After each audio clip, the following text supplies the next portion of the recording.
合掌，愿消三障诸烦恼，愿得智慧真明了，普愿业障悉消除，世世常行菩萨道。全体净师弟子，诚愿上人法体安康，法轮常转，常住世间，无量寿福。向佛菩萨及上人行三问讯礼问讯，再问讯，三问讯。弥陀佛，师兄师姐，请坐。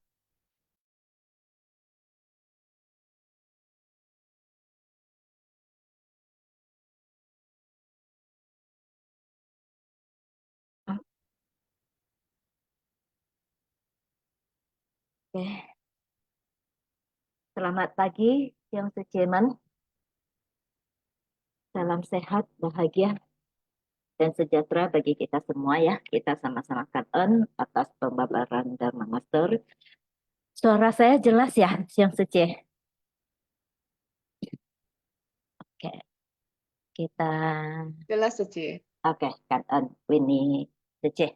Oke, hari ini kita akan Sutra Teratai yang menunjukkan bab 15 kemunculan dari bumi.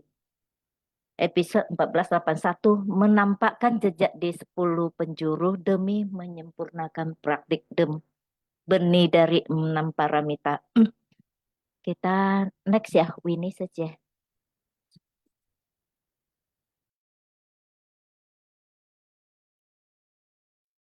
Oke, menampakkan jejak di 10 penjuru demi menyempurnakan praktik benih dari 6 paramita. Catatan tangan. Buddha menerapkan metode terampil untuk menuntun dan membimbing para makhluk yang berjodoh di mana-mana. Para belahan raga menampakkan jejak di 10 penjuru untuk menyempurnakan praktik benih dari 6 paramita.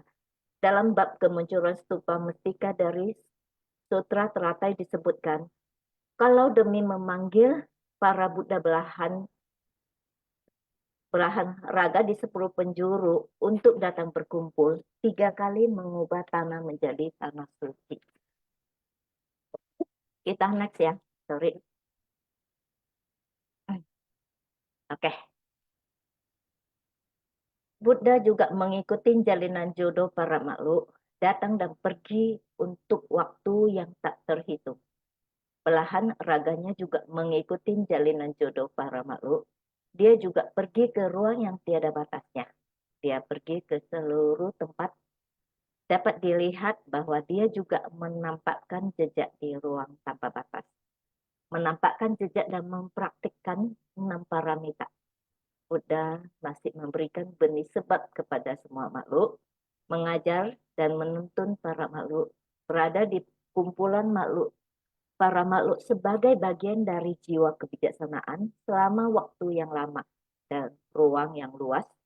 Orang yang memiliki jalinan jodoh dengannya tentu saja sangat banyak. Maka benih sebab ini terus-menerus menabur benih. Benih telah menyebar secara meluas, maka ini disebut sebagai untuk menyempurnakan praktik benih dari 6 paramita, menabur benih baik di mana-mana, menjalin jodoh baik dengan para makhluk dan membimbing, coba ya di belakang nggak kelihatan, dan membimbing dan menuntun para makhluk. Yang suci, sorry. Nah, kita manusia ini, kalau ketika dikatakan para makhluk, kita manusia juga, semua makhluk ini, semua punya sifat dan jalinan jodoh karma yang tidak sama. Nah, begitu juga kita untuk menyelesaikan masalah ketika berhadapan masalah juga.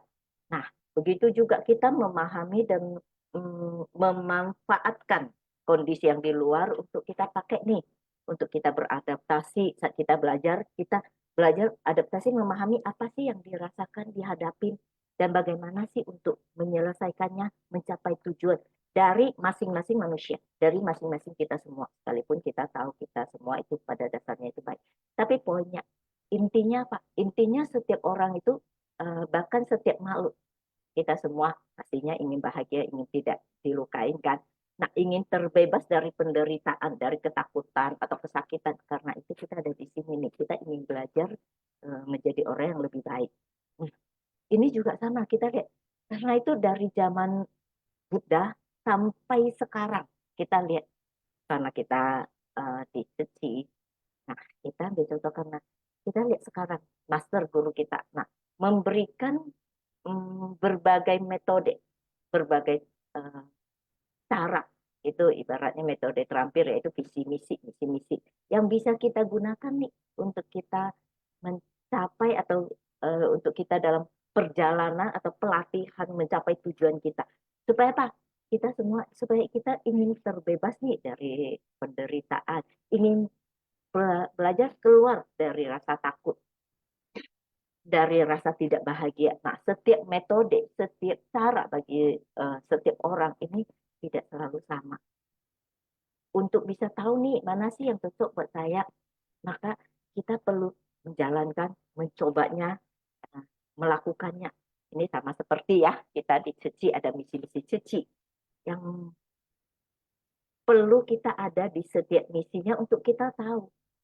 Untuk kita pahami, saya cocok mana ya? Mana sih misi yang cocok bagi saya untuk bisa saya fokuskan tanpa saya menghindari misi-misi yang lain. Karena kita tahu setiap misi ini ada manfaatnya bagi kita dan semua itu ada di dalam acara. Oke, kita next ya.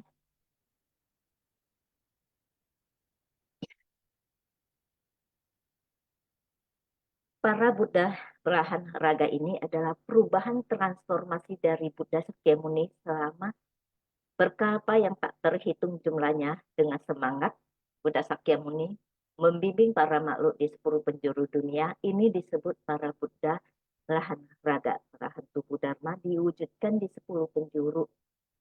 Tubuh Buddha ini adalah ajaran Dharma yang diaplikasikan pada 10 penjuru. Para Buddha ini juga akan berkumpul bersama-sama ketika Buddha dari belahan raga datang dan juga ketika Bodhisattva dari 10 penjuru datang, serta ketika stupa mustika muncul. Sang Buddha 3 kali mengubah tanah kotor menjadi tanah suci, berharap ruang bisa menjadi lebih luas, sedikit lebih besar, ruangan ini bisa menjadi sangat anggun. Nah, perubahan transformasi dari Buddha Sakyamuni seperti tadi juga judulnya menampakkan jejak. Nah, ini ibaratnya apa? Benih-benih yang kita taburkan. Nah, prosesnya itu kan bertunas, berbunga, berbuah dan lain-lain itu semua tidak terlepas dari dukungan dari luar maupun dukungan dari dalam. Gimana sih yang misalnya nih, kalau yang dari luar itu udara, uh, air, tanah, matahari, dan lain-lain. Kita perumpamakan yang lebih gampang itu benih pohon ya. Nah, dari dalam itu misalnya benih yang sudah ditaburkan di tanah, disiram air, dan akarnya itu menyerap air, ranting-ranting, dan lain-lain sebagainya. Nah, butuh benih pohon ini bereaksi menerima apa yang diterima dari luar sampai akhirnya kita bisa melihat nih ini sebuah pohon. Nah, begitu juga sejarah setiap manusia, sejarah terciptanya suatu hal. Karena itu kita semua, nah karena di Ceci, saya ambil contoh kita perumpamakan di Ceci. Bagaimana proses Ceci menampakkan jejaknya dari Taiwan menuju ke dunia, ke belahan dunia.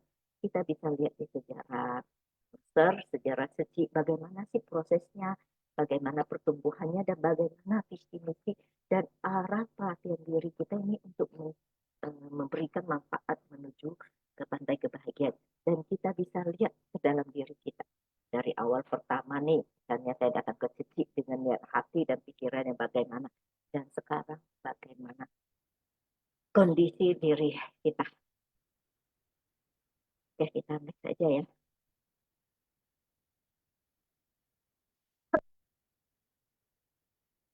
Pertama, mengubah dunia sahah. Kedua, mengubah 2 juta kotina yuta tanah. Ketiga, mengubah 2 juta kotina yuta tanah menjadi tanah suci. Ini disebut 3 kali mengubah tanah kotor menjadi tanah suci. Naskah sutra. Pada ketika itu, para Buddha belahan raga dari Buddha Sakyamuni yang datang dari puluhan juta koti tak terhingga tanah pada kawasan lain duduk bersila dalam posisi teratai penuh di atas tanah hingga di bawah pohon mustika pada derapan penjuru. Nah, ini sutra teratai bab 15 sutra dari bumi. Kita next ya. Para Buddha berahan raga dari Buddha Sakyamuni yang datang dari 10 penjuru, mereka menyebarkan semangat dan filosofi dari Dharma ajaran Buddha ke 10 penjuru. Sekarang semangat dan filosofi ini digunakan untuk membimbing dan menuntun para makhluk dengan sendirinya kembali ke persamaan ini. Mulai memahami bahwa para murid dari para Buddha belahan raga di 10 penjuru bukan hanya para murid dari para Buddha belahan raga yang datang, tetapi juga para makhluk yang telah mereka bimbing, mereka seperti relawan bodhisattva kita di setiap tempat mereka memiliki anggota donatur. Bodhisattva yang mengembang tugas ini terus-menerus berbicara atau kepada yang lainnya, memperkenalkan semangat suci kepada mereka, filosofi suci, sejarah suci, dan lainnya. Ajaran suci dan manjat suci, sehingga para relawan kita dapat memahaminya dengan jelas. Mereka yang sudah memahami Dharma satu persatu akan menyebarkan, demikian terus-menerus menyebarkan Dharma hingga jumlahnya semakin banyak. Oke, Tiong Fujian. Sejak kapan sih pertama kita disebut bodhisattva dunia? Kapan pertama kita dengar dan kita menyadari bahwa iya kita adalah bodhisattva dunia. Dan kita tahu, oh ternyata apa yang kita lakukan nih di perjalanan kita memberikan manfaat bagi semua makhluk. Ya. Dan kita menyadari kalau pelatihan ini disebut pelatihan diri seorang bodhisattva. Bodhisattva dunia ya, karena kita ada di dunia.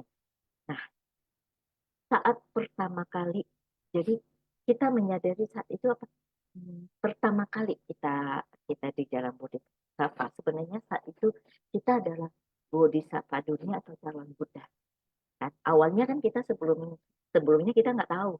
Tapi, nah sekarang kita tahu nggak sih selama ini kita sebelum kita diskusi atau sebelum kita mendengar sebelumnya kita tahu nggak kita memberikan manfaat yang kita lakukan itu adalah perjalanan bodhisattva dunia.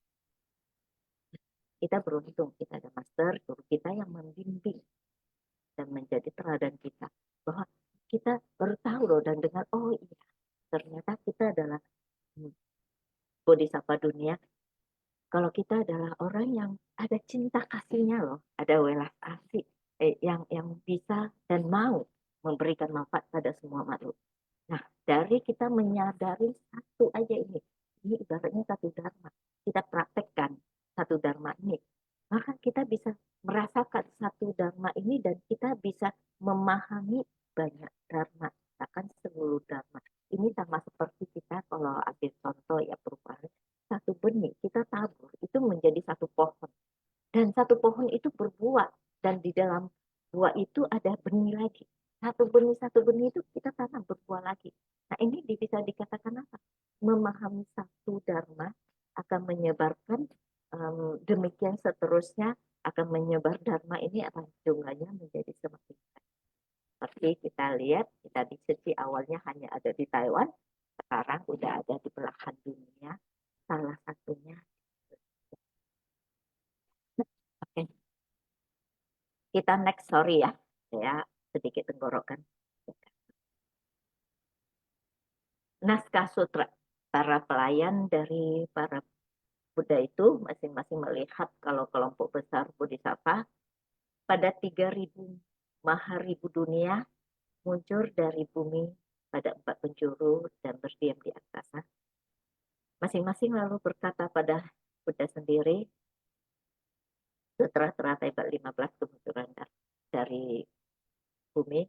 Nah, para pelayan harus dilengkapi dengan 8 jenis kebajikan. Apa itu? Itu 1, akar kebajikan yang kokoh, 2, hati yang mencari kemajuan, 3, tubuh yang bebas dari penyakit, 4, giat membina diri, 5, memiliki niat pikiran, 6, batin yang bebas dari keangkuhan, 7, mampu berkonsentrasi, 8, memiliki kebijaksanaan dari mendengar. Oke, kita next ya. Oke. Para pelayan harus dilengkapi dengan 8 jenis kebajikan. Ini menjadi para pelayan harus demikian. Harus penuh perhatian dan sangat memahaminya. Ini baru dapat menyebarkan dharmanya. Ananda adalah demikian menyebarkan dharma. Karena kesungguhan hatinya, karena keteguhannya, karena beliau dapat menghayati masuk mendasar Buddha. Ini adalah persyaratan yang diperlukan. Karena pelayan dari para Buddha itu, itulah para bodhisattva dari kata lain. Adalah para penggiring dari Buddha belahan raga yang tersebar di 8 penjuru. Mereka memiliki keraguan yang sama dengan Maitreya. Semuanya tidak tahu kalau Tathagata telah lama mencapai kebudaan di tanah ini. Makanya masing-masing bertanya kepada Buddha sendiri, sebenarnya Maitreya sama sekali tidak ada keraguan. Maitreya pada dasarnya sudah mencapai pencerahan setara, yaitu menyembunyikan ajaran sejati dan memberikan ajaran setara. Kita next aja ya.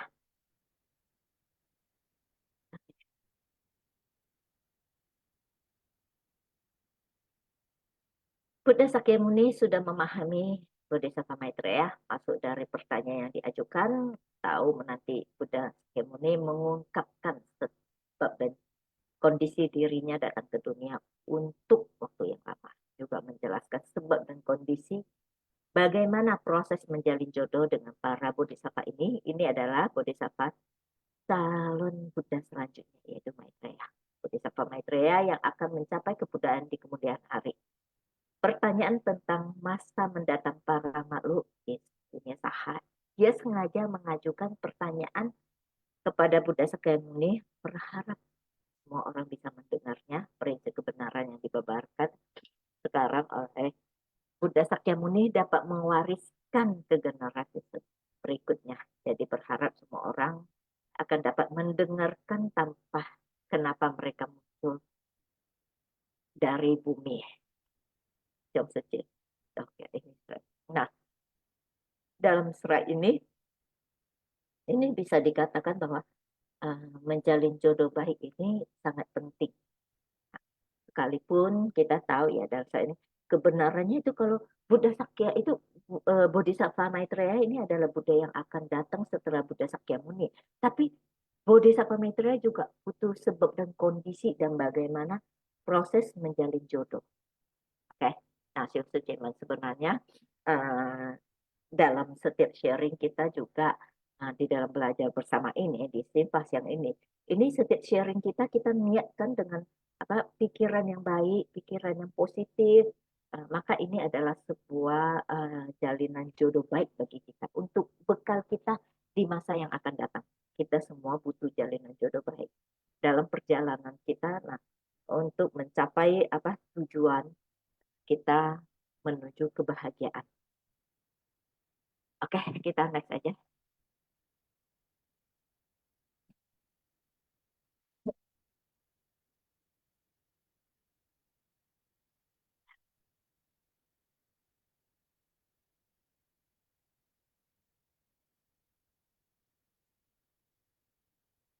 Batin setiap orang seperti sebuah langit, sebidang lahan. Batin kamu bermunculan dari tanah dan bermunculan terus digarap tak terintangin, tidak ternodain. Dengan kondisi batin ini menerima ajaran Buddha. Ini seperti prinsip kebenaran di alam semesta. Demikian menerima prinsip kebenaran tidak ada esensi, tidak berwujud, tetapi tersimpan dalam ingatan kita. Mori ada di mana, juga tidak ada esensi, tidak berwujud, tetapi kamu masih ada, oh saya terpikir prinsip kebenaran yang sama, sehingga ini bukan kata-kata dewa, ini merupakan kondisi kehidupan kita, kondisi batin kita, pikiran, prinsip kebenaran, berada di antaranya prinsip kebenaran yang kita terima, kita harus bagaimana menggunakannya, digunakan baru menjadi prinsip kebenaran, tidak digunakan hanya menjadi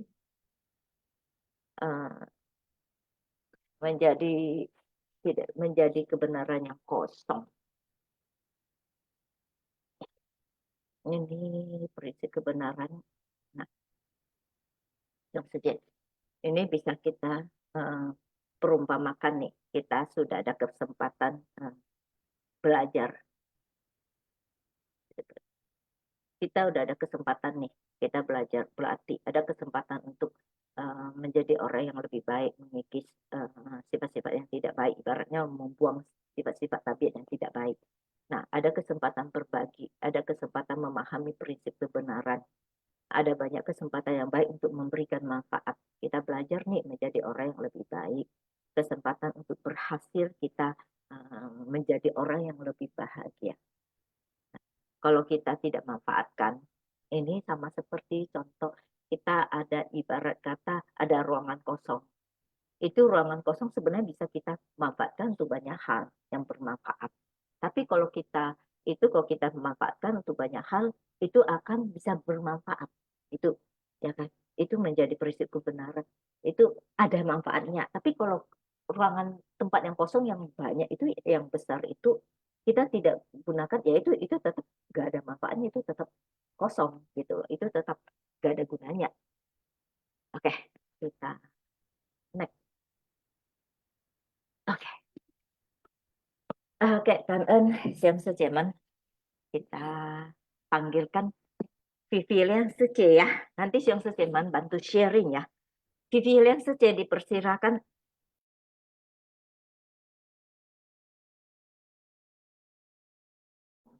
Cảm ơn San Đường Khai Sư, cảm ơn Sư Siêu Sư Chế, cảm ơn Haba Sư Chế.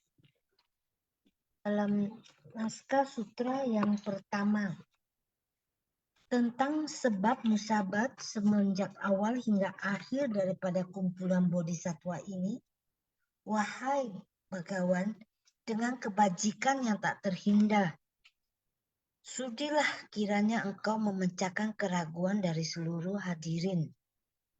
Semua bodhisatwa ini memiliki niat yang baik, berpikir ingin memahami jalinan jodoh antara para bodhisatwa.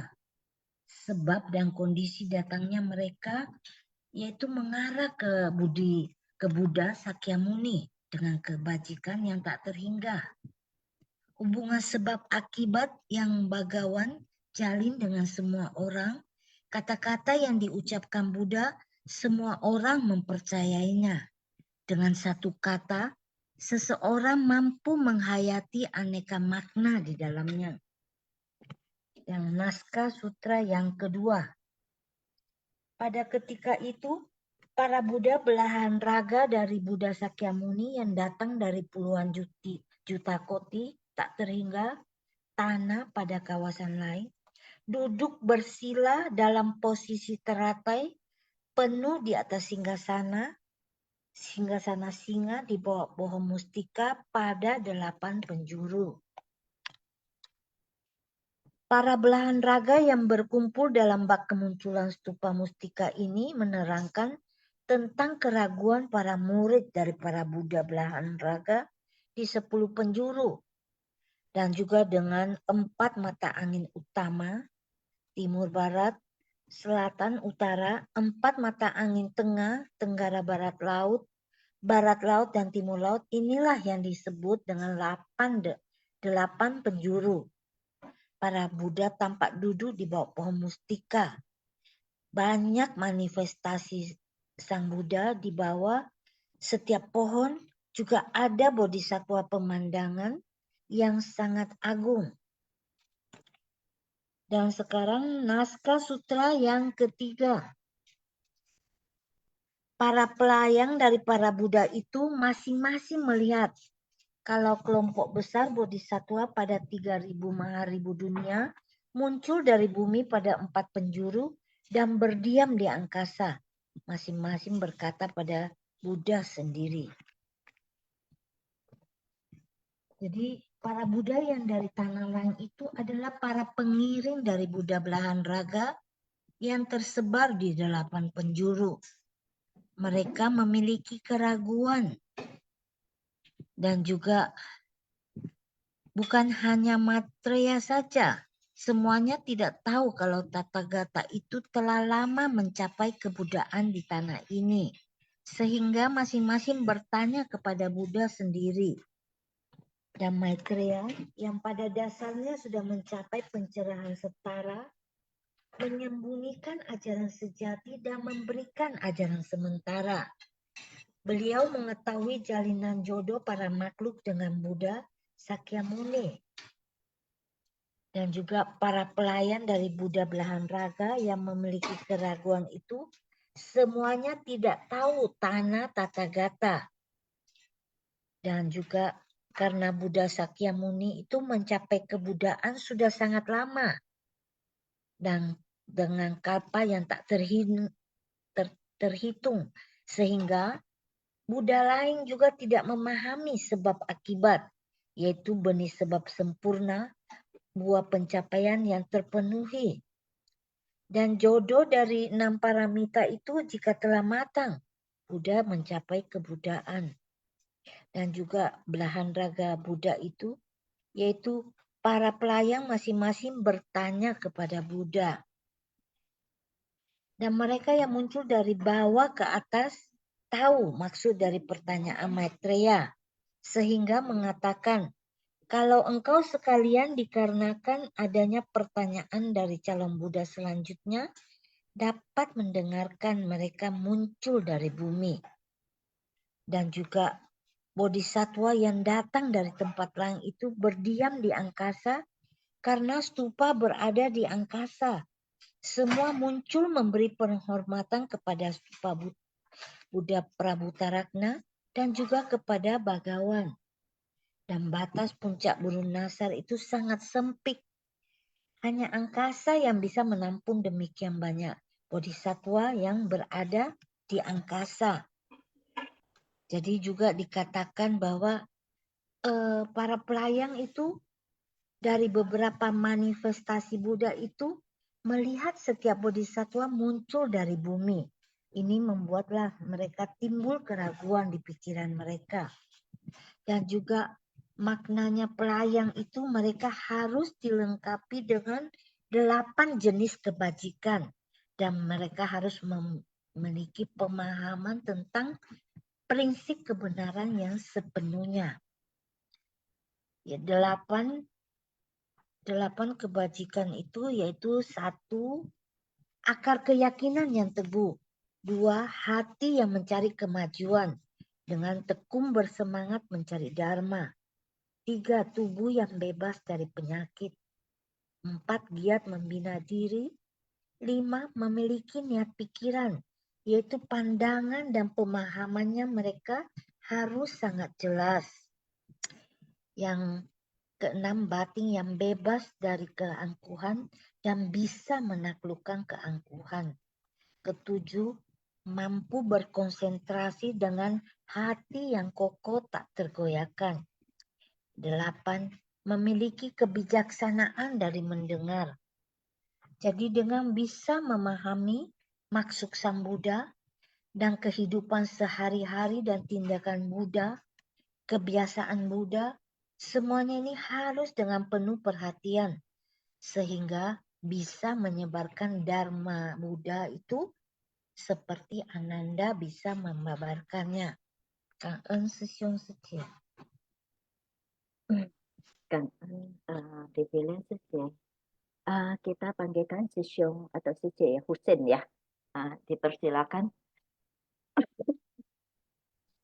Dạ, cảm ơn Kang En Buddha, Kang En Dhamma, Kang En Sangga, Kang En Master, Sangren, Kang En Seci, Kang En Si Pangsia, Sesiong Secie, salam sehat, bahagia. Saya tadi mendengarkan ceramah Master ya, Dhamma Master. Memang yang saya rasakan itu dulu saya belum mengenal Seci, saya dengar Dharma lain dari orang tua, dari guru, tapi yang pasti suka, maksudnya ingat sebentar, lupa gitu ya. Masih ada kemarahan, masih ada ketidaksabaran, gitu. Terus masih ada keraguan-raguan ya, karena saya melihat mereka hanya kasih ungkapan Dharma, tapi pada prakteknya ucapannya, tingkah lakunya masih belum ini. Dan saya juga merasa kadang berubah-ubah ya. Besok ingat, seminggu, sebulan lupa. Terus begitu saya menjalin jodoh, tekad, dan melakukan bukti nyata ya, di sini di Seci, jadi saya tuh akhirnya tumbuh rasa kesabaran, tutur kata yang baik, cara berseragam ya, maksudnya kita pakai bajunya rapi, terus jaga ikut PL, jadi kita tahu gitu ya, pengetahuan. Jadi saya merasa terus akhirnya ada cobaan ya dari dari keluarga, dia merasa kok kita nggak ada tuh, hilang tuh, bisa tutur katanya baik, pakai bajunya rapi gitu, jadi bisa menular. Bahkan saya akhirnya jadi lupa tuh, jadi lupa sama yang dulu-dulu suka marah, yang dulu-dulu suka khawatir gitu. Jadi tadi ceramah Master benar juga, kalau kita selalu positif, menjalankan kebenaran, kebijaksanaan ya, jadi kita lupa tuh, kan manusia mah kadang-kadang suka ingat sebentar, ntar akhirnya berbuat lagi gitu ya. Jadi pada akhirnya ya, maksudnya intinya tuh kalau kita sering berbuat baik, berbuat kebenaran, ucapannya bagus, ini tutur katanya ini, selalu nggak patah semangat, selalu berpikiran positif, jadi akhirnya kita lupa tuh. Jadi setiap tindakan kita akhirnya jadi baik terus gitu. Jadi yang saya rasakan itu ya. Begitu juga saya mendengarkan si Pangsia, maksudnya jadi akhirnya kita yang jelek-jelek jadi lupa gitu. Jadi akhirnya kita bisa berdampak buat keluarga sama yang lain. Jadi mereka pun mengingat kita, oh yang tadinya sosok pemarah, khawatir, jadi akhirnya kayaknya enggak begitu ya gitu, maksudnya lebih sabar lagi gitu.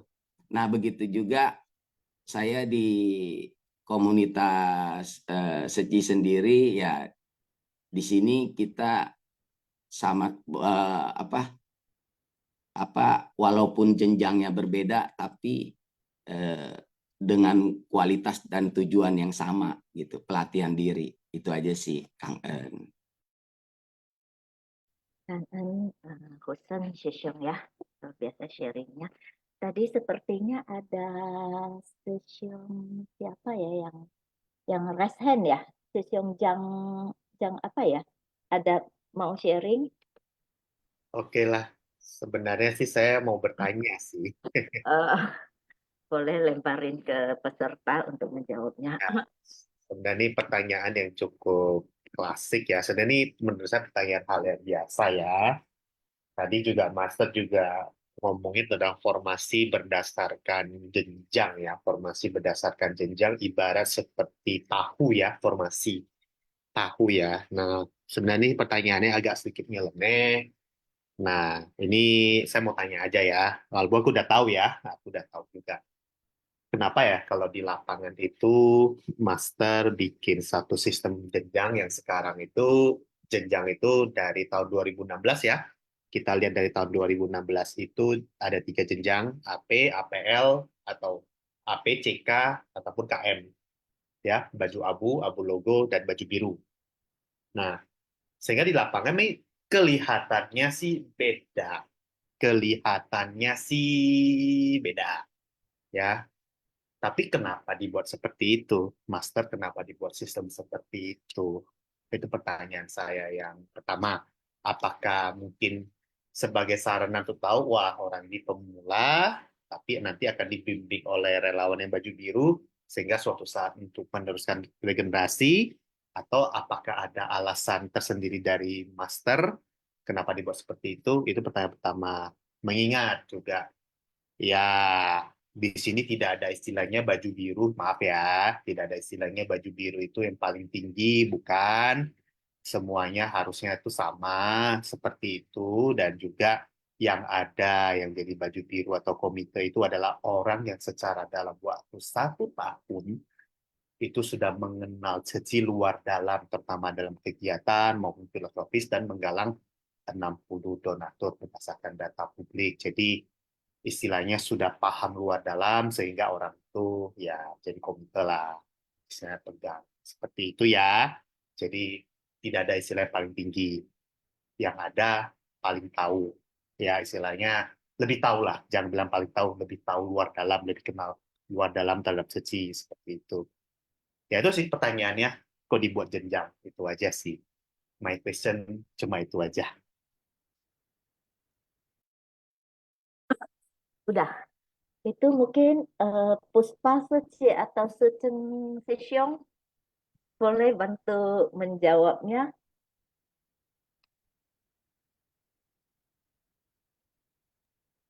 A弥陀佛，师兄师姐们，早上好呀！感恩ya，师姐，感恩师姐们ya. Kita juga感恩上人ya. Sebenarnya kalau kita bilang di dalam Xinhua Xiang ya, kita juga ada merasakan semuanya ya, bahwa kita dalam pelatihan diri ini memang awalnya kita semuanya belum memahami Dharma ya. Mungkin kita dengar Dharma, hanya dengar, tapi kita keluarkan ya, tidak kita praktekkan, hanya mendengar sesaat udah selesai. Apalagi kita kan memang manusia awam ya. Apalagi Puspa dulu memang sering ke wihara-wihara ya, kita mendengarkan Dharma, tapi kita tidak fokus, tidak menyadari bahwa Dharma yang kita dengar ini sebenarnya adalah untuk kita melatih diri, bagaimana mengikis kita punya noda batin. Itu masih belum sampai ke sana, kita taunya hanya berbuat kebajikan, tapi kadang-kadang kita juga penuh dengan noda batin. Kita bilang tidak stabil ya, emosi kita semuanya tidak stabil juga ya. Tapi setelah masuk ke pintu Dharma, baru menyadari waktu kita mulai masuk, memang kita waktu masuk Puspa masuk pintu Dharma ini belum mendengarkan Dharma ceramah master ya, baru berbuat kebajikan yang diajarkan, yaitu bagaimana kita melatih diri di dalam yang pertama kali itu kebanyakan kita baksos kesehatan. Baksos kesehatan yang Puspa selalu ikut ya. Biasanya baksos kesehatan kan kalau sebelum kita adakan pasti kita diminta kira-kira 2-3 hari sebelumnya untuk bersih-bersih ruangan, barang-barang medis, itu yang kita lakukan. Setelah itu baru baksos ya. Biasa baksos itu kadang-kadang bisa tergantung dari dokter ya, bisa kadang-kadang sampai malam ya, jam 12-an baru selesai, pulang sampai rumah sudah jam 1, jam 5 sudah harus berangkat lagi. Jadi dengan seiring kita selalu mengikuti kegiatan-kegiatan baik baksos, itu belum ada PL juga waktu itu. Kebanyakan justru baksos ya yang Puspa rasakan. Baksos kunjungan kasih juga belum ada. Tapi seiring kita masuk-masuk mulai ada ya kegiatan-kegiatan yang bagaimana kita harus mulai ada pelestarian lingkungan, kita juga ada belajar mengenai pendidikan ya, di misi pendidikan ya, juga di misi amal. Jadi seiring waktu ini sebenarnya misi amal mereka sudah jalankan waktu itu udah ada ya dari awal ya, tapi memang Puspa waktu ikut itu belum dimasuk ke dalam misi amal ini. Jadi ini yang kita pelajari dari tahap-tahap bagaimana kita jalin jodoh dengan saudara sedharma. Ini sangat penting ya. Karena kita tahu kita semuanya adalah dari berbeda-beda ya. kita bilang komunitas yang berbeda-beda. Waktu itu memang kita daerah Pluit ya. Jadi Muara Karang Pluit itu masih bersatu. Itu masih belum seperti sekarang kan Heci udah makin banyak. Dulu kan masih sedikit ya, relawan juga makin sedikit. Mau nggak mau kita kalau waktu itu juga ada Ketua Sieli ya. Jadi kita bantu Ketua Sieli untuk hubung. Kita punya Xiaoji ya. Kita punya peserta di dalam grup Sieli ya. Bagaimana kita mengajak mereka untuk ikut serta ya di dalam kegiatan-kegiatan yang akan kita lakukan. Kalau sekarang kan ada WA, kalau dulu nggak, satu persatu kita telepon ya. Dari sini Puspa merasakan ya memang seiring dengan waktu setelah ada ceramah dari Master, mulai ada kita lihat dari Lentera Kehidupan. Memang awal masuk Seci itu juga karena lihat Lentera dari DAI-TV ya, ada Lentera Kehidupan. Kita lihat-lihat itu kita merasakan sesuatu yang sangat sukacita. Kenapa ada bentuk satu komunitas yang relawannya begitu, kita lihat hensepesinya, welas asihnya muncul, cinta kasih, mereka lemah lembut, semuanya kita terlihat di DAI-TV. Tapi setelah kita masuk ke Ceci, kita baru tahu semuanya adalah melatih diri. Bagaimana pelatihan diri kita, yaitu kita memiliki semua dengan ketidakstabilan ini, kita bisa merubah untuk mengikis hal-hal kita yang sifatnya tidak baik. Makanya kita bilang semua orang adalah guru kita. Baik yang tidak baik adalah guru kita. Adalah kita bagaimana berusaha untuk melihat kalau memang kondisi yang baik adalah panutan kita. Kondisi yang tidak baik, kita jangan juga melakukan hal yang sama. Karena kita akan menjalin jodoh yang baik dengan semuanya. Seperti Master mengingatkan kita ya. Jalinan jodoh yang baik ini sangat penting karena kita akan bawa di dalam setiap kehidupan. Bukan hanya di kehidupan saat ini, tapi setiap kehidupan. Kenapa diingatkan? Jalinlah jodoh yang baik dengan semua makhluk. Jadi ini dengan semua makhluk, bukan hanya di dalam kita bilang manusia antara manusia saja, tapi ini adalah manusia antara semua makhluk. Apalagi kita bilang makhluk kita kalau di dalam agama Buddha ada makhluk yang terlihat dan tidak terlihat. Ini semuanya adalah aura yang positif ya, sangat penting sekali. Kadang-kadang seperti kita bilang kita lagi berdoa, seperti kita lagi dengar singfasyang. Apakah hanya kita manusia yang mendengarkan singfasyang? Enggak. Itu ada kita bilang semua ya, waktu masa Sang Buddha juga, Sang Buddha waktu dalam persamuan Dharma, apakah hanya dalam yang kondisi persamuan Dharma yang manusia yang dapat kita lihat aja yang mendengarkan Dharma di dalam persamuan itu? Enggak juga, kita tahu ya para Buddha, para Bodhisattva, para Dewa, dan semua makhluk yang ada di sekitar sana, mereka juga mendengarkan Buddha Dharma. Sebenarnya saat ini juga sama, kenapa kita bilang kondisi-kondisi yang kita mendengarkan Dharma dengan baik, dengan ketulusan dan penuh dengan kehikmatan ini akan mengumpulkan satu energi yang sangat positif. Apalagi yang Puspa selalu bilang, Master mengingatkan kita ya dalam pelatihan diri di 6 paramita ini ya, Liu Tuan Sing ini ya. Ini benar-benar sesuatu yang waktu Puspa dengar, Puspa sudah merasakan betul. Kita melatih diri semuanya berbuat kebajikan. Semua orang bisa berbuat kebajikan. Banyak sekali yang berbondong-bondong ingin berbuat kebajikan. Tetapi di dalam berbuat kebajikan itu banyak sekali yang mereka juga menginginkan sesuatu. Mungkin kita manusia awam juga dulu kita kalau pai-pai ya, kita menginginkan berdoa supaya wah kita ada dapat cahaya, dapat apa, semuanya pasti kita selalu menginginkan hal itu ya. Tapi setelah kita memahami apapun yang kita tanam akan kita petik, ini adalah sangat penting. Jadi di dalam Liu Tuan Sing, Puspa merasakan berbuat kebajikan di dalam sila ini sangat penting karena kita fokus di dalam sila. Kita tidak sampai keluar dari jalur sila ya.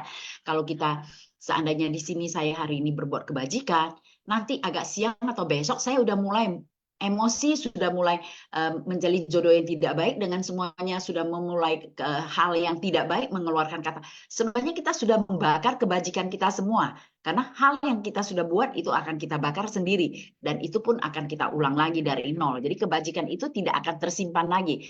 Itu yang membuat kita merasakan bahwa sebenarnya kebajikan di dalam kita berbuat, kita harus selalu di dalam sila, dan kita harus selalu dalam menjalin jodoh yang baik dengan semua makhluk. Karena kita tahu di sekitar kita bukan hanya manusia, tapi semua makhluk ada di sekitar kita. Mungkin dari Susyong Sejimen pernah dengar ya, kita bilang seekor tikus. Kalau seekor tikus ada di depan rumah kita, dia akan mengajak teman-teman akan berkumpul di dalam kita punya, mungkin kita bilang ada yang di dalam rumah, ada yang di luar rumah. Itu sudah membuat kita kayaknya rese ya, apalagi dia buang kotoran, benar nggak? Baunya udah tidak enak, sudah itu kotorannya begitu banyak. Kita pasti sudah merasa tidak senang, tidak nyaman ya. Tapi sebenarnya mereka juga ada gelombangnya, Sejong Sejemen.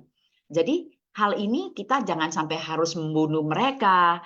Kita dapat mengeluarkan kata-kata yang baik untuk mereka, dan kita juga bisa mengingatkan mereka juga ada gelombang itu, merasakan bahwa memang kita tidak ingin membunuh mereka, tidak ingin menyakiti mereka. Nanti pelan-pelan tanpa sadari mereka juga akan pindah tempat gitu. Ini juga kita bilang makhluk kecil, tapi dia memiliki hakiki, gelombang-gelombang yang baik juga. Kalau kita bilang, apalagi kita sering selalu ninfo dan kita selalu melakukan kebajikan yang baik di dalam sila, sebenarnya gelombang yang positif itu sangat kuat ya. Sehingga kita menuju kemanapun itu semuanya kita bilang bukan hanya manusia, kita merasakan semua makhluk itu mereka tidak akan merasakan takut sama kita, tidak mengganggu kita juga. Mereka merasakan ada kedamaian itu ya, ada kedamaian. Makanya kita lihat kembali seperti para Bante, mereka bisa meditasi di hutan. Kenapa mereka mencari hutan? Mungkin dari kita juga dapat. Mereka juga ingin menjalin jodoh yang baik dengan semua makhluk karena tahu ya bahwa ketenangan itu, tapi di dalam ketenangan juga ada ya, kita bilang begitu makhluk yang kita jalinan jodoh masa lampau yang tidak baik, mungkin datang mereka akan mengambil hutangnya, menggigit kita atau apa ya. Ada juga setelah digigit ular mungkin akan meninggal. Itulah kita bilang karma-karma yang harus kita bayar.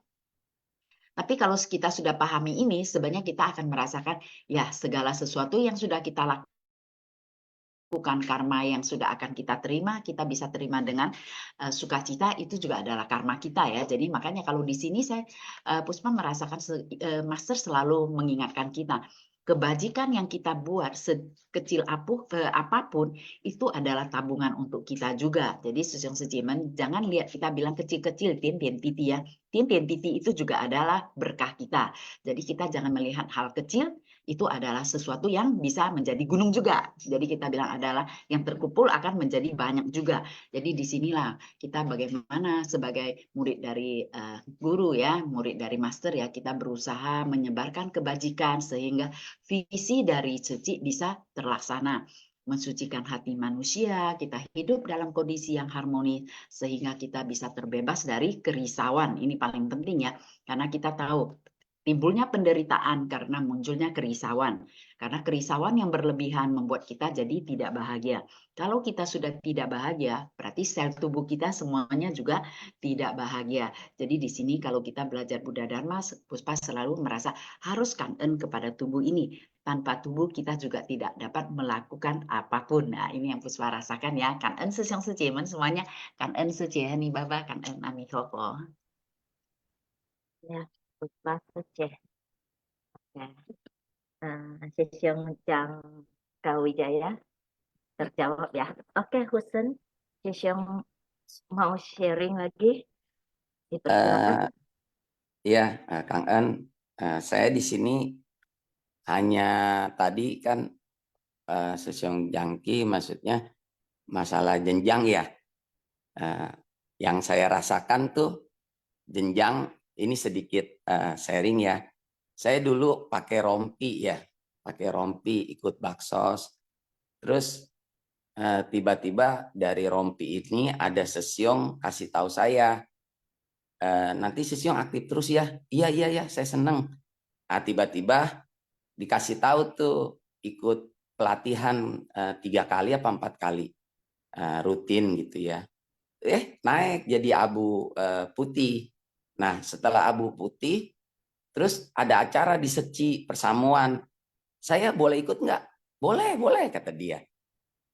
Terus tiba-tiba waktu ikut, terus selanjutnya tiba-tiba ada acara Waisak ya. Saya share ke grup gitu. Tiba-tiba ada yang mau ikut. Rupanya dia pernah jadi komite gitu. Nah, terus saya bilang, kenapa Secie gini-gini? Oh, ya udahlah, yang penting kita maksudnya di sini kan masing-masing saya ada dengar nasihat orang ya, masing-masing kan berorganisasi ada tujuan yang sama, tapi kita lihatnya jangan perorangan. Kalau perorangan memang sering ada perbedaan gitu, tapi saya malah sering dikasih semangat sama yang Abu Putih Logo sama yang komite. Tapi saya merasa senang ya, saya bisa memberikan satu semangat sama yang komite gitu. Tiba-tiba waktu Waisak tiba-tiba C-nya dapat kursi atau apa, jadi akhirnya dia tergugah lagi gitu. Jadi yang saya rasakan sih kalau perbedaan menurut pandangan saya, perbedaan antara pakai rompi sama itu mungkin jenjang kayak anak tangga ya, maksudnya segala sesuatu kan di situ kan ada training, ada apa gitu. Jadi minimal kita bisa mengenal Seci sampai sejauh mana gitu. Jadi, nah kalau untuk kembali lagi yang saya rasakan ya, yang menurut pemikiran saya, yang penting maksudnya yang tadi Seci cerita, maksudnya pengetahuan atau praktek nyata itu ya masing-masing yang kita dapat itu kan ada yang mungkin sadarnya 1 bulan atau bukti nyatanya ada yang setahun baru ini. Cuman intinya sih bagi pemikiran saya kalau baju itu maksudnya jenjang itu ya itulah pengenalan lebih dalam lagi supaya kita selalu ikhlas dan tulus untuk mengikuti jenjang ini. Kadang-kadang yang komite juga pernah curhat, aduh saya nggak bisa vegetarian nih, begini-begini. Kadang-kadang kasih semangat dari yang jenjang yang lain ya, yang masih.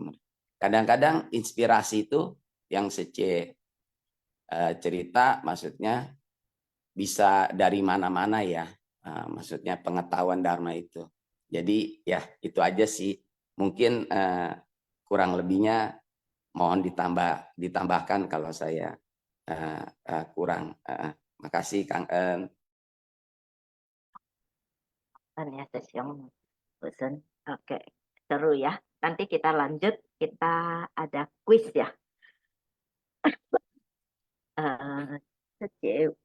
Ini ya, kita lanjut kuis, nanti kita lanjut lagi ya.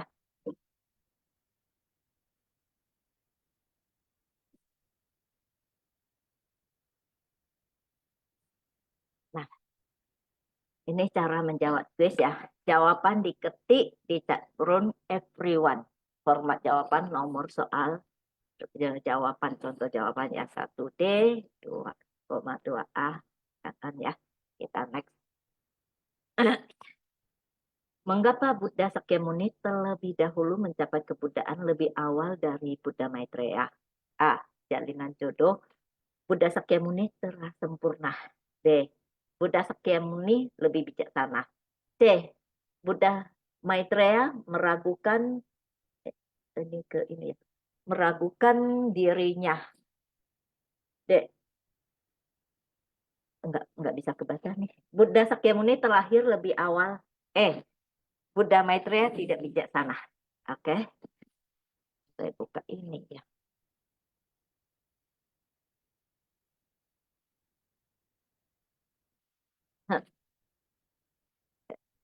Jawabannya adalah A. Jalinan jodoh Buddha Sakyamuni lebih telah sempurna. Oke, kita pertanyaan kedua. Di puncak burung nasar para Buddha, belahan raga yang datang dari 10 penjuru dunia merupakan perwujudan apa? A. Raga Maitreya. B. Ajaran Dharma. C. Kebijaksanaan Bodhisattva. D. Kekekalan sejati.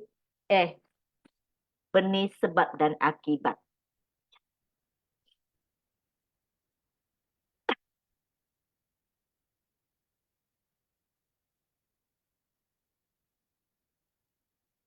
Oke, jawabannya.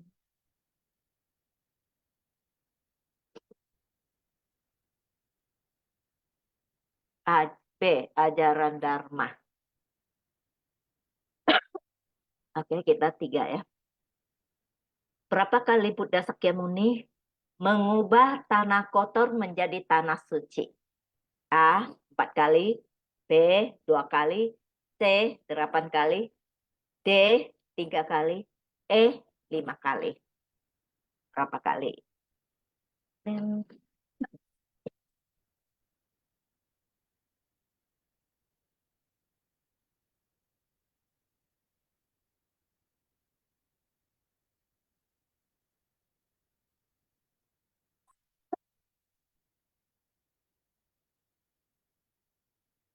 D 3 kali.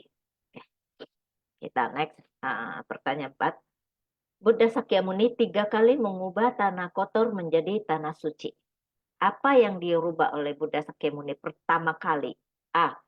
Mengubah 2 juta kotina yuta tanah. B. Mengubah dunia saha. C. Mengubah para bodhisattva. D. Mengubah batin diri. E. Tidak mengubah apapun.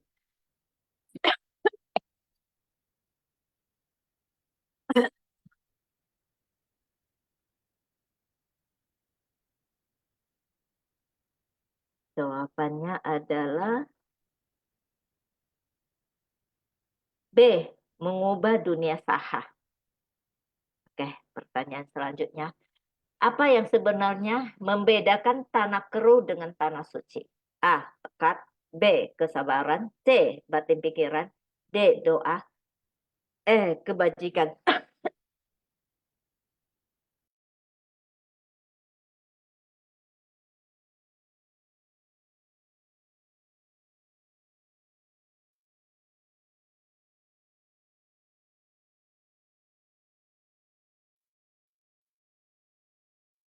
Oke, jawabannya adalah batin pikiran. Oke, pertanyaan selanjutnya. Selain Buddha Maitreya, siapakah yang juga menunjukkan keraguan dan ingin bertanya kepada Buddha Sakyamuni? A.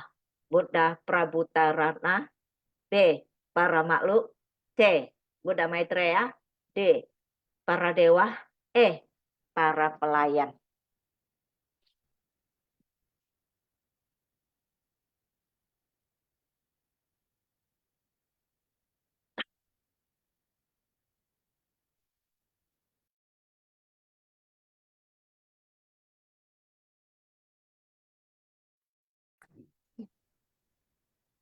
Sudah close. Oke, para pelayan. Kan ya, Winnie Suci. Oke, kan. Oke, kuisnya kan. Kuisnya sudah selesai. Oke, sambil tunggu pemenangnya, kita panggil Gunawati Suci ya, kan. Untuk sharing. Pagi, ini haba sece. Kan sangren kaise. Pagi sesiung secemen, salam sehat dan bahagia untuk kita semua. Tadi berbicara masalah jenjang kerelawanan ya. Saya dulu melihat adik saya ya, enak ya jadi relawan rapi gitu, bajunya pokoknya dilihat dari atas kepala sampai kaki tuh itu ya menunjukkan itu ya Chen Sanmei ya, benar bajik indah ya. Jadi saya cuma melihat luarnya ya, tapi saya tidak tahu begitu ingin memasuki ternyata susah bener gitu, syaratnya banyak gitu ya. Terus saya sering melihat ikut bedah buku awalnya, ikut pelestarian lingkungan ya. Oh ternyata enak juga ya, saya bilang pelestarian lingkungan ya, milah-milah sampah.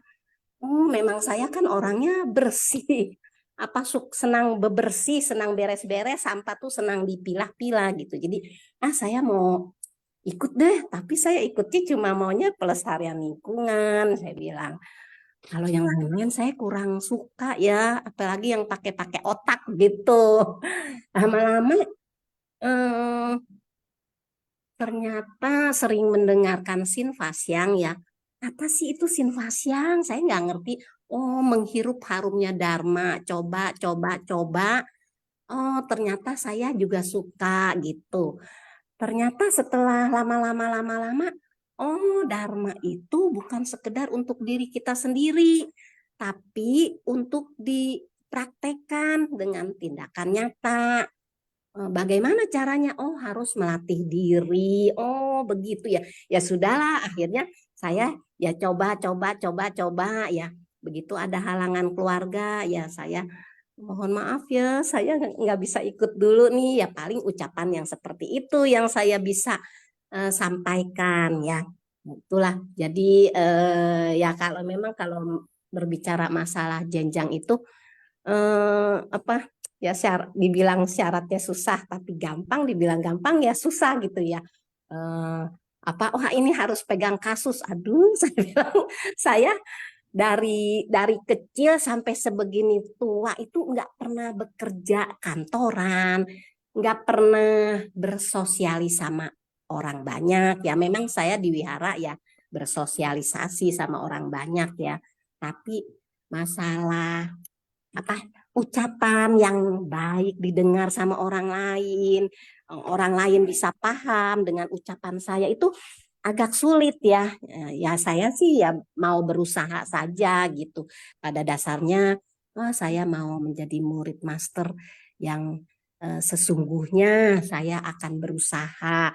Saya nggak apa-apa kok saya ditegur. Nah, tapi sih di komunitas saya nggak ada ya orang yang Gunawati setiap gini-gini nggak ada ya semua jalinan jodoh saya semuanya baik ya, ketemu dengan Sinfasyang ini juga ya, Sinfasyang Nusantara juga semua ya mitra bajik ya, jalinan jodoh saya sama orang baik semua ya. Jadi ya itulah karena kita sudah menjalin jodoh baik ya, ya kita genggam ya, kita genggam kesempatan ini ya. Terus juga tadi ya di dalam ceramah master ya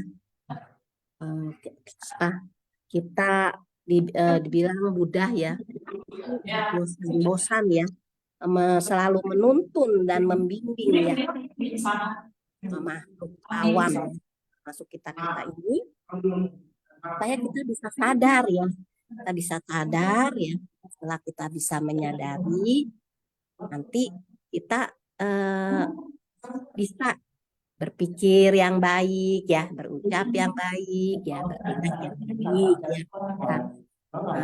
Di dalam ceramahnya juga selalu mengatakan ya para mitra dan prakteknya ya harus kita praktekkan gitu ya. Jadi semakin sering kita mendengar, semakin kita iya apa Heni Abah Seceh, saya ada tamu, mohon maaf ya saya rasa saya sudah dulu ya sharing saya ya. Kanen ya, sesiung secemen kanen ya Heni Abah Seceh ya. Kanen ya Seceh. Nah, selamat tidak ada keluar pemenangnya ya. Kanen sesiung Seceh yang raise hand sangat mendukung. Selamat kepada Jasman Sesiong ya pemenang pertama Jasman Sesiong dari Medan, kedua juga Jasman Sesiong dari Medan, ketiga Mina Seceh dari Medan, 4 Herianto Sesiong dari Medan, kelima Koweni Seceh dari Medan, keenam Susanti Metalih Seceh dari Jambi. Nanti Siong Seceh kepada pemenang yang mau sharing bisa raise hand ya, langsung sharing kita sambil menghemat waktu kita panggil Tan Suryanto Sesiong. Kanen ya. Ya. Kanen Heni Abah Seceh, Cawan Sesiong Seceh semua ya. Tentu sebelumnya Kanen Sanjen Kaise ya. Nah, Sesiong Seceh tadi mengenai pertanyaan Johannes Sesiong tentang jenjang ya. Ini saya mengingatkan saya kembali pada saat dulu saya masuk ke ikut kegiatan Ceci 2012 ya. Tapi saya dilantik 2017. Nah, pada saat 2012 kita tentu melalui tahapannya ya, yaitu melalui training, melalui sosialisasi ya. Pada saat itu ya Abu Putih dulu ya. Kemudian sampai ke suatu saat dulu masih belum ada APL Sesung Sece. Nah, yang saya lalui adalah langsung pakai seragam biru putih, tapi tanpa logo. Ya, karena belum komite ya. Tapi seiring waktu ada perubahan. Tadi Johannes Sesiong bilang 2016, apakah waktu itu ada perubahan 2016? Saya masih kurang itu ya, kurang ingat ya. Tapi seingat saya, tentu di antara itu yang sebelum jadi cakom ke komite, nah sekarang kita ada APL ya. Tentu APL ini saya rasa Sesung Sece, saya kurang paham apakah ya semua orang udah pernah mencatat dan mengetahui sesungguhnya APL itu apa sih makna di balik itu dan ada arti di balik APL itu ya. Nah, saya pernah mencatat ya, saya akan bacakan. Sebenarnya abu berlogo ini adalah di kerah putih ya, kita kerah putih, terus bajunya abu ya. Nah, di depan dada itu ada satu logo, itu Sesung Sece, coba perhatiin, itu adalah kumpulan bambu, ya artinya adalah lebih kuat. Jadi konsepnya itu adalah kumpulan bambu, adalah lebih kuat berasal dari kisah sebatang sumpit bambu ya, mudah dipatahkan. Tetapi segenggam sumpit bambu tidak bisa dipatahkan. Nah, pepatah mengatakan, 3 sudah mewakili banyak. Bambu memiliki makna ke atas tumbuh dan bertunas dengan cepat, ke bawah berakar untuk menyerap intisari dharma dan menumbuhkan rebung bambu. Nah, Master memberikan logo kumpulan bambu adalah lebih kuat, itu adalah berharap semua orang bisa memadukan kekuatan. Bambu tumbuh ke atas dengan cepat dan rimbun, ke bawah berakar dalam, ke samping menumbuhkan rebung, dari satu tumbuh menjadi tiada terhingga. Jadi sebelum kita jadi komite, ya, kita melalui tahapan-tahapan itu, ini ya sebenarnya ini filosofinya sangat dalam ya. Jadi kita juga ada istilahnya, banyak orang berkumpul tentu kekuatannya tambah besar. Nah, kita juga Master mengharapkan kita semua relawan bisa menyatukan visi misinya dulu, bisa memahami lebih dalam arti suatu kumpulan itu apa ya. Nah, sehingga akan menumbuhkan kekuatan di dalam diri kita dan juga membuat kita lebih yakin kepada apa yang kita lakukan itu. Jadi saya rasa ini perlu kita pahamin ya, makna di balik daripada kumpulan bambu itu apa, dan logo itu simbolnya untuk apa sih? Kok tidak seperti logo-logo biru putih ya dalam lambang teratai itu ya. Nah, inilah yang begitu saya lihat, saya catat, dan kemudian hari ini kebetulan ada kesempatan saya bagikan kepada Sesung Sece semuanya. Ya, ini sebentar ya, mungkin Puspa Sece tadi ada yang ketinggalan, dia mau berbagi sedikit. Boleh ya, Aniaba Sece ya? Kangen Amitofo. Boleh, boleh. Amitofo, Sesong Sejeman. Sorry, tadi Puspa justru lagi sambil kerja, sambil denger, jadi nggak fokus. Sebenarnya kalau untuk yang kita bilang struktur ini ya, mungkin dari Sesong Sejeman tiap kali training AP, itu kan kita ada dikasih tahu ya, mungkin dari Sesong Sejeman, dari AP, kita kan dari Kembang. Setelah Kembang, sosialisasi, sudah melakukan kegiatan, biasanya mereka akan diajak training. Di training ini mereka menjadi AP. Dari AP ini memang kita juga ada ketentuan ya, maksudnya dari kita punya filosofi, kegiatan, dan kita punya donatur, dan juga kita ikut di dalam amal, itu juga harus sesuai ya dengan ada, memang kita semuanya dari kesepakatan dari memang Hesing, mereka sudah ada kesepakatan bersama itu yang harus kita lengkapi ya. Mungkin dari sana setelah kita lengkapi, kita akan masuk ke APL. Setelah APL itu kita akan menjadi calon komite ini juga ada juga ya Sesong Sejeman ya. Nanti Sesong Sejeman kalau semuanya selalu ikut training semuanya sudah ada, akan dikasih tahu ya strukturnya ya. Jadi ini sebenarnya kalau menurut Puspa training ini biasanya untuk AP adalah setiap tahun 4 kali. Setiap tahun ada 4 kali. Jadi 4 kali ini sebenarnya Sesiong Sejimen kalau yang AP usahain ikut. Kalau menurut Puspa bukan hanya AP kita ikut, sebenarnya kita semua relawan kita ikut. Karena kita kan namanya manusia awam ya, kadang-kadang kita suka lupa ya. Maksudnya filosofi-filosofi Seji ini sangat penting untuk kita semuanya. Makanya kenapa kita bilang Singfas yang kita juga berusaha untuk mendengarkan kita punya master ya, ceramah dari master ini ya. Ini juga filosofi Seji ya. Jadi semua filosofi ini penting untuk kita. Karena kita tanpa memahami filosofi, sebenarnya kita mau menceritakan kepada orang lain juga akhirnya agak susah ya. Tapi dengan kita memahami, kita sudah tahu dan kita sudah jalanin, kita gampang untuk menceritakannya. Tapi kalau kita hanya mendengar tapi tidak kita lakukan, itu juga sulit kadang-kadang mau kita ceritakan ya. Kadang-kadang bisa kebentur apa mereka tanya kembali kita sudah bingung. Tapi dengan kita praktekkan pasti kita akan selalu ingat apapun yang sudah kita jalanin. Mungkin yang ini Puspa merasakan semua Sesiong Sejimen yang di dalam ini kita sama-sama belajar dan kita juga harus semangat di dalam bodhisatwa ini ya. Jadi kita jangan lengah ya. Kadang-kadang kita merasa saya sudah komite atau saya sudah APL, saya sudah mengikuti jejak ini udahlah saya nggak usah lagi. Sebenarnya menurut Puspa sangat disayangkan kalau kita ada sempat sebenarnya kita banyak-banyak belajar karena kita akan diingatkan oleh guru kita akan membimbing semuanya ya yang kita ketemuin ya bagaimana mereka juga bisa masuk ke pintu Dharma Seci ini juga. Jadi ini sangat penting sekali ya. Kan en ya Seci Hanyaba dan Sesiong Sejimen Jiayu kan en Amitofo. Kan ya, kan dan Suryanto Seji dan Puspa Sesiong dan Puspa Seji.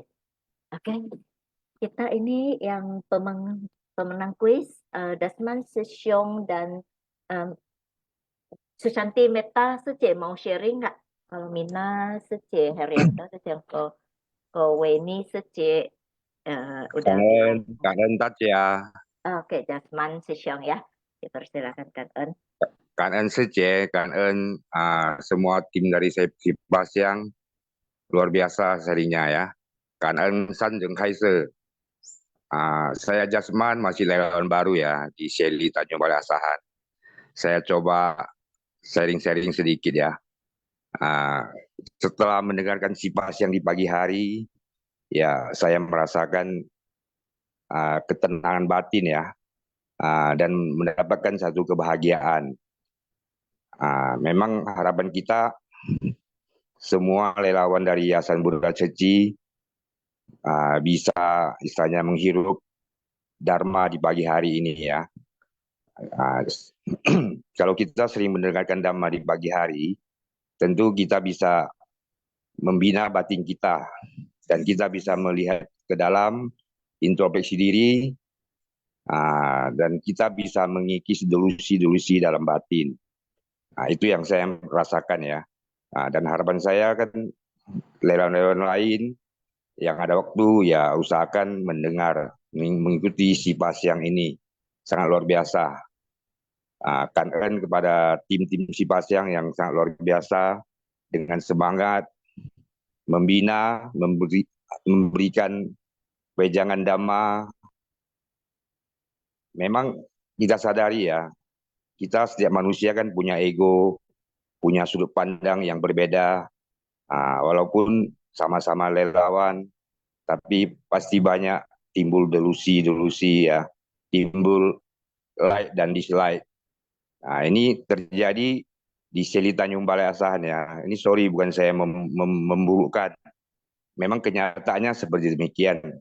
Jadi istilahnya saya juga mohon saran, bimbingan atau nasihat daripada senior-senior saya, terutama yang menjadi host di Sivas yang di pagi hari ini. Saya rasa demikian saja sharing saya dan saya mohon masukan. Kak En saja ya, Namo Amitabha. Kak En ya, Sesiong. Mungkin ada siapa yang mau beri masukan. Sambil nunggu kita panggilkan Linda Seji. Pagi, Kak En, Henny Haba Seji. Kak En Saran Kaisu. Pagi semua Sesiong Seji masih suasana Imlek ya, izinkan saya ucapkan 新年快乐，平安喜乐呀。Ini hari ini tentang jenjang ya.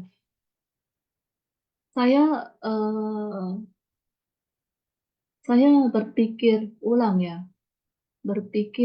berputar video balik ya dari tekad awal saya, niat awal saya itu kenapa mau masuk ke Cici.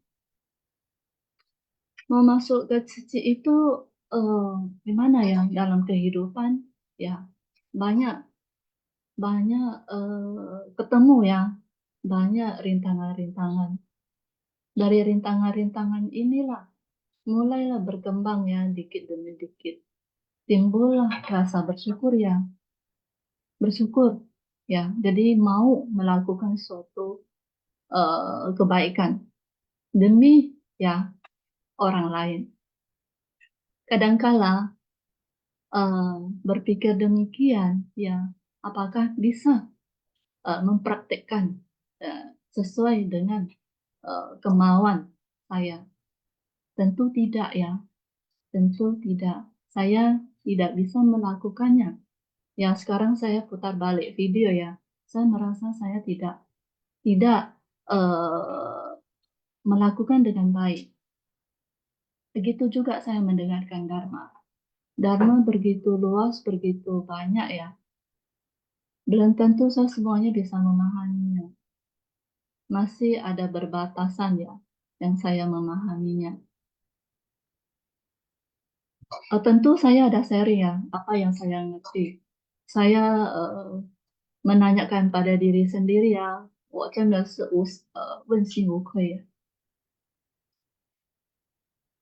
Terus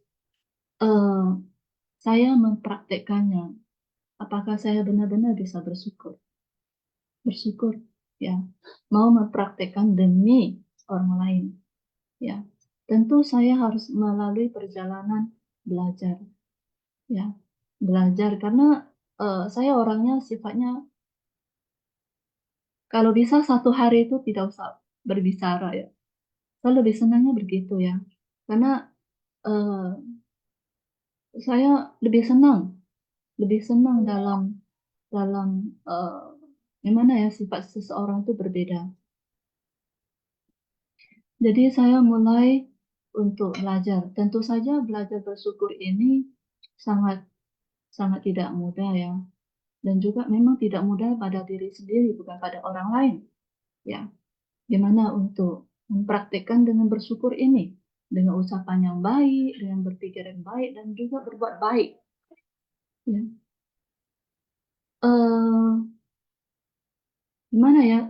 Contohnya dalam Souyu, ya. Apakah kita bisa secara serasi? Satu gerakan itu sama. Ya. Saya pernah ditegur ya, orang banyak. Oh, nama ini salah. Saya sangat terkejut ya. Ya, KN juga sama dia, ya, menegur pada saya. Ya. Tidak negur ya, berarti saya pun tidak bisa melakukan baik sama mereka.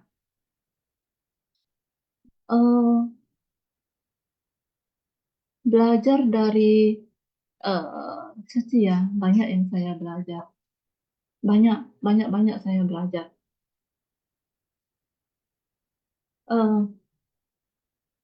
Manusia itu bagaikan batu ya, ibaratnya ya seperti batu, sangat keras, susah ditundukin ya. Tetapi akhirnya melatih juga bisa ya menundukkan kepalanya. Inilah adalah suatu pembinaan diri ya, dalam pembinaan diri, dalam mempraktikkan Dharma ya. Saya banyak yang memang mempraktikkan Dharma ya dalam Cici itu sangat sesuai dengan Dharma yang diajarkan oleh Master ya, persis ya sama yang diajarkan oleh Master. Mereka tidak menyimpang ya, mereka tidak menyimpang, sama seperti Dharma Master gitu.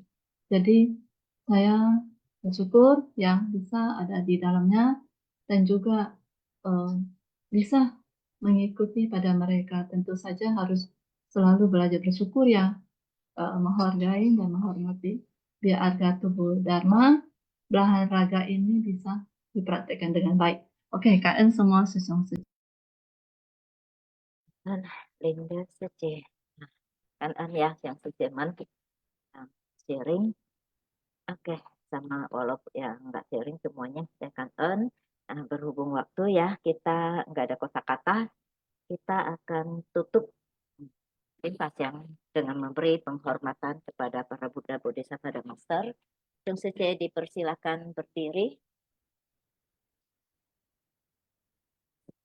Kita bersikap anjali, menyatukan hati dan pikiran kita beri penghormatan kepada para Buddha, Bodhisattva sebanyak 3 kali. Penghormatan pertama. Penghormatan kedua. Penghormatan ketiga. Dan yang sejaman dipersilakan duduk.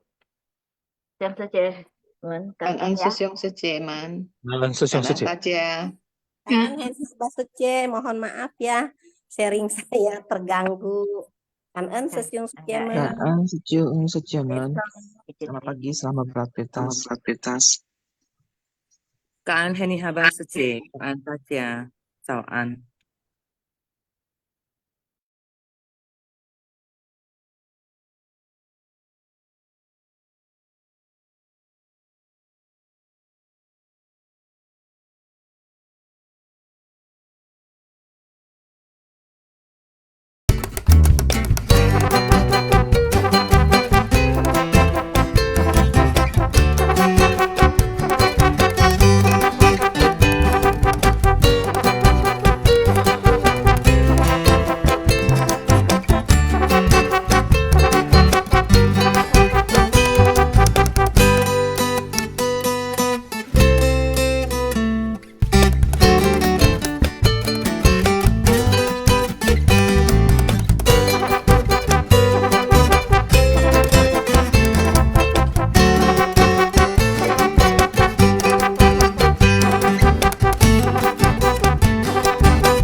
为了奉献。